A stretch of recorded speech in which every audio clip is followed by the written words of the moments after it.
नमस्कार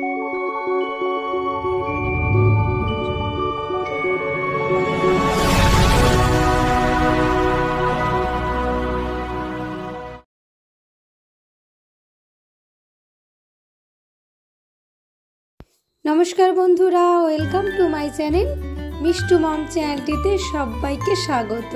আজকে আমি আপনাদের সাথে শেয়ার করব দারুণ স্বাদের একদম ইউনিক নতুন একটা রেসিপি। এটা বানাতে বেশি টাইমও লাগে না আর খেতে হয় দুর্দান্ত।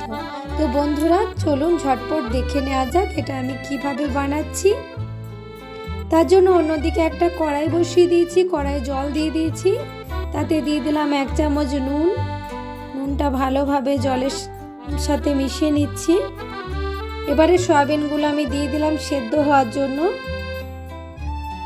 এটা ভালোভাবে এখন সেদ্ধ করে নেব সয়াবিনটা। সয়াবিনটা আমার সেদ্ধ হয়ে গেছে, এটা আমি এবারে ঢেলে ঠান্ডা করে নেব।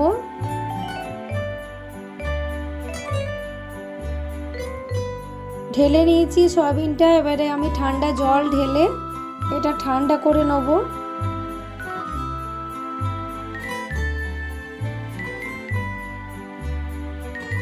এবারে এটা হাত দিয়ে চেপে চেপে জলটা বের করে দিতে হবে।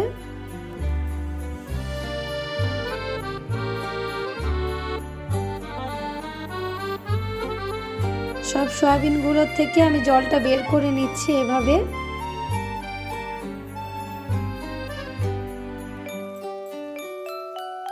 এভাবে বানালে কিন্তু ভীষণই সুন্দর হয়, বন্ধুরা অবশ্যই ট্রাই করবে। আমার জল বের করা হয়ে গেছে। এবারে আমি এর মধ্যে দিয়ে দিলাম 1 চামচ লঙ্কার গুঁড়ো, 1 চামচ দিয়ে দিলাম আদা রসুনের পেস্ট, স্বাদ মতো দিয়ে দিচ্ছি নুন,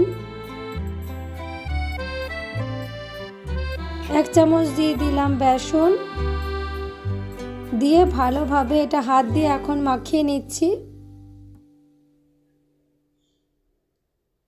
এটা খুব তাড়াতাড়ি তৈরিও হয়ে যায় আর খেতে হয় দুর্দান্ত। বন্ধুরা অবশ্যই একবার ট্রাই করে দেখো, কমেন্টে জানিও কেমন হয়েছে, ভালো হলে কমেন্টে জানিও। সয়াবিনগুলো আমার ম্যারিনেট করা হয়ে গেছে, রেখে দিলাম 10 মিনিটের জন্য। অন্যদিকে একটা আলু কেটে রেখেছি, আলুটার মধ্যে দিয়ে দিলাম 1 চামচ হলুদের গুঁড়ো, 1/2 চামচ দিয়ে দিলাম লঙ্কার গুঁড়ো, দিয়ে ভালোভাবে এটা মাখিয়ে নিচ্ছি।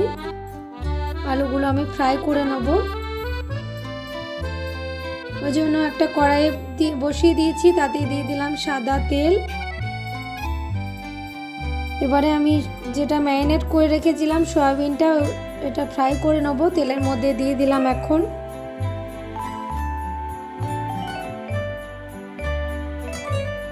দিয়ে ভালোভাবে এটা ফ্রাই করে নিচ্ছি।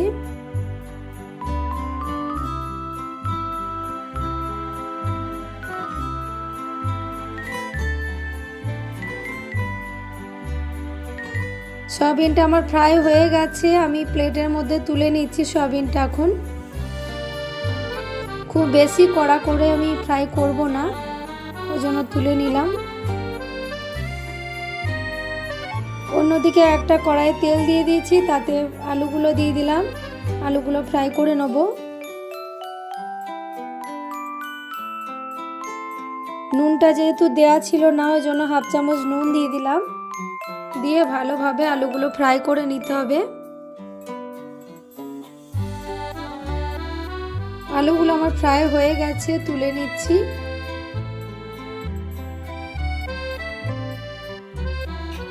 আলুগুলো আমি একটু বেশি কড়া করে ফ্রাই করেছি। এবারে ওই তেলের মধ্যে দিয়ে দিলাম একটা পেঁয়াজ, আর দিয়ে দিলাম অর্ধেকটা মতো ক্যাপসিকাম।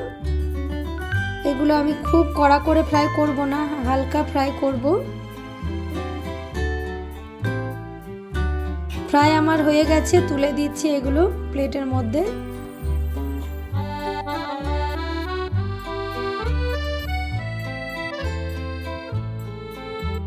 এবারে ওই তেলের মধ্যে দিয়ে দিলাম একটা তেজপাতা, একটা শুকনো লঙ্কা, 2 টুকরো দারচিনি, একটু লং, একটু এলাচ।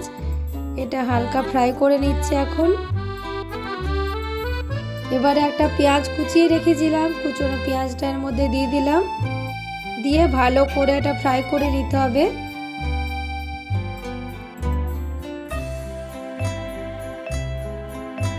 যতক্ষণ পর্যন্ত লালচে একটা কালার আসছে ততক্ষণ পর্যন্ত পেঁয়াজটা ফ্রাই করে নিতে হবে। এবার এর মধ্যে দিয়ে দিলাম 1 চামচ আদা রসুনের পেস্ট, দিয়ে ভালো করে আবারও এটা কষিয়ে নিচ্ছি আমি।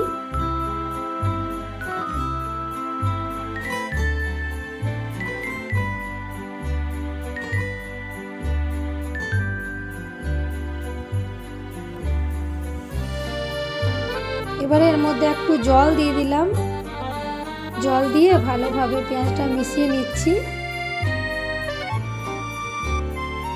এবারে এর মধ্যে দিয়ে দিলাম 1 চামচ হলুদের গুঁড়ো, 1 চামচ দিয়ে দিলাম জিরে গুঁড়ো, 1/2 চামচ ধনে গুঁড়ো, আর দিয়ে দিলাম 1/2 চামচ দিয়ে দিলাম কাশ্মীরি লঙ্কার গুঁড়ো। স্বাদ মতো নুন দিয়ে দিলাম, 2টো লঙ্কা আমি চিড়ে রেখেছিলাম দিয়ে দিলাম এর মধ্যে,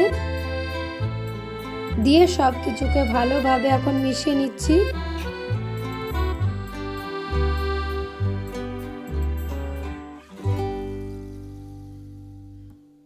এবারে এর মধ্যে একটা আমি টমেটো ছোট করে কেটে রেখেছিলাম দিয়ে দিলাম, টমেটোটা দিয়েও ভালোভাবে কষিয়ে নিতে হবে।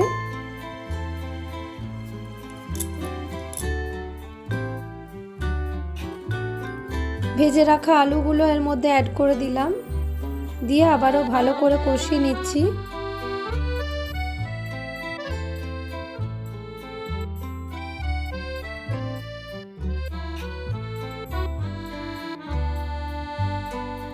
এবারে এর মধ্যে আর একটু জল দিয়ে দিলাম, জল দিয়ে ভালোভাবে মিশিয়ে নিচ্ছি মশলার সাথে।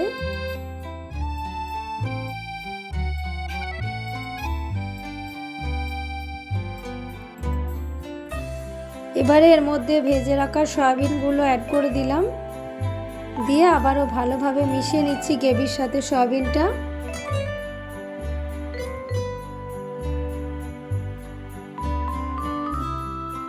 একটু চিনি দিয়ে দিলাম। এবারে পেঁয়াজ ক্যাপসিকামটা ফ্রাই করে রেখেছিলাম ওইটা অ্যাড করে দিলাম, দিয়ে আবার এটা ভালো করে মিশিয়ে নেব।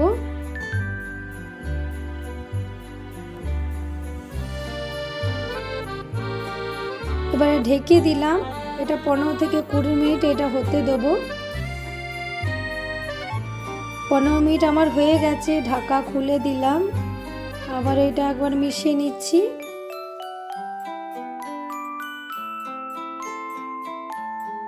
গ্যাসের ফ্লেম বন্ধ করে দিলাম। তাহলে আমার সয়াবিনের দো পেঁয়াজে একদম রেডি। কি সুন্দর এসেছে কালারটা দেখো বন্ধুরা, খেতে কিন্তু ভীষণই সুন্দর হয়েছিল। সব বন্ধুরা অবশ্যই একবার ট্রাই করে দেখো, এভাবে খুবই ভালো লাগবে। আর আমার ভিডিওটা যদি ভালো লেগে থাকে প্লিজ লাইক কমেন্ট শেয়ার করে দিও। নতুন যারা বন্ধু আছো চ্যানেলটা সাবস্ক্রাইব করার অনুরোধ রইল, চ্যানেলটা সাবস্ক্রাইব করে পাশে থেকো। আবার আসছি নেক্সট কোনো রেসিপি নিয়ে, ততক্ষণে সবাই ভালো থেকো, বাই বাই।